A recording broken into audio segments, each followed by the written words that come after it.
Buenas tardes, mi grupo está conformado por la integrante Joana Nava y mi persona Valeria Sandoval, y nosotros le vamos a hablar sobre lo que son los triángulos del cuello.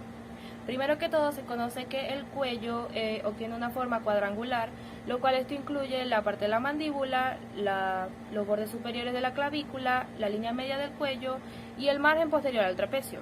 Esto a su vez se encuentra dividido por el músculo esternocleidomastoideo en dos partes, conocidas como triángulo anterior y triángulo posterior. Estos triángulos son las principales subdivisiones limitadas en fracciones anatómicas reconocibles, como lo son los vasos sanguíneos, los nervios, los músculos, tejidos, entre otros. Los triángulos del cuello son regiones topográficas que delimitan a los músculos del cuello. Yo, Nava, hoy les vengo a hablar un poco sobre el triángulo anterior. Es una zona triangular del cuello que se ubica anterior al músculo esternocleidomastoideo. Esta está conformado por el borde anterior del esternocleidomastoideo lateralmente, por la línea medial del cuello medialmente y por el borde inferior de la mandíbula superiormente al vértice del triángulo anterior. Se extiende hasta el manubrio del esternón. Este triángulo se subdivide a su vez por un triángulo muscular carotideo submandibular y un triángulo submentoniano. Triángulo muscular.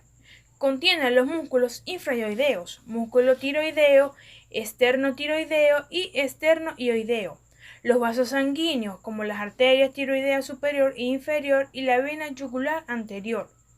Y las vísceras y glandular tiroides, parotiroides, laringe, carotideo. El vientre posterior del músculo digástrico y el músculo estiloideo delimitan superiormente este triángulo. El suelo está formado por el músculo hiogloso y porciones del músculo tiroideo. Triángulo submandibular. El vértice de este triángulo se encuentra en el tendón intermedio del músculo digástrico. Su suelo está formado por el músculo mieloideo y músculo hiogloso, mientras que está cubierto por la piel, la fascia y el músculo plastima. Triángulo submentoniano. Se encuentra entre los vientres anteriores de los músculos digástricos, tanto izquierdo como derecho. La base del triángulo está constituida por el cuerpo de huesos hioides y su vértice se extiende hacia la sínfisis mandibular. Gracias. El triángulo frénico. El triángulo frénico se encuentra conformado por músculos infrayoideos, por vasos sanguíneos como las venas yugulares anteriores y las arterias tiroideas, y vísceras como glándulas tiroides, glándulas paratiroides, laringe, esófago, entre otras. Por este es que cruza el nervio frénico que va desde la espina dorsal hasta el diafragma, regulando la respiración del cuerpo humano. Por último tenemos lo que es el triángulo posterior. El triángulo posterior, como su nombre le indica, es aquel que se encuentra detrás del músculo esternocleidomastoideo.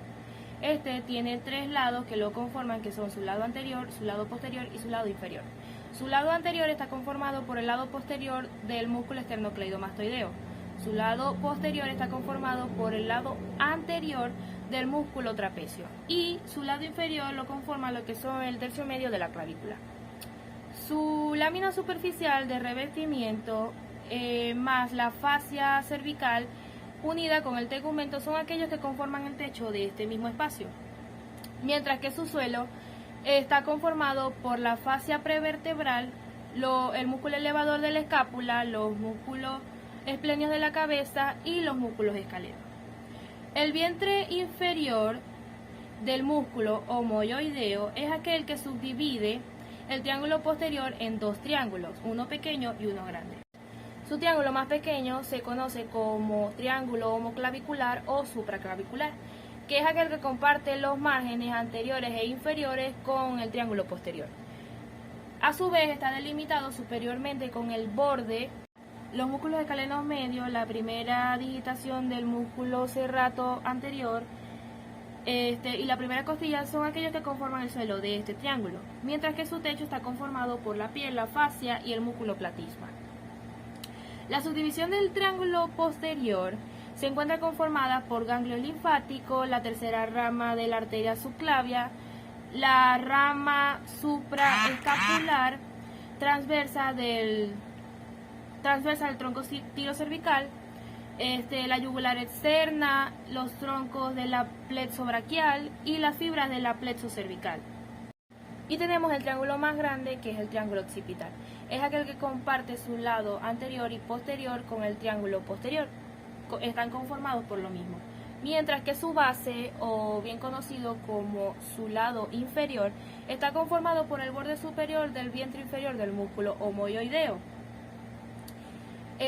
Si vamos a un seguimiento cráneo-caudal, quienes delimitan el suelo de este triángulo vendrían siendo el músculo semiespinoso de la cabeza, el músculo esplenio de la cabeza, el músculo elevador de la escápula y el músculo escaleno medio y posterior. Mientras que su techo superficial está conformado por la piel, la fascia superficial y la fascia profunda. Gracias.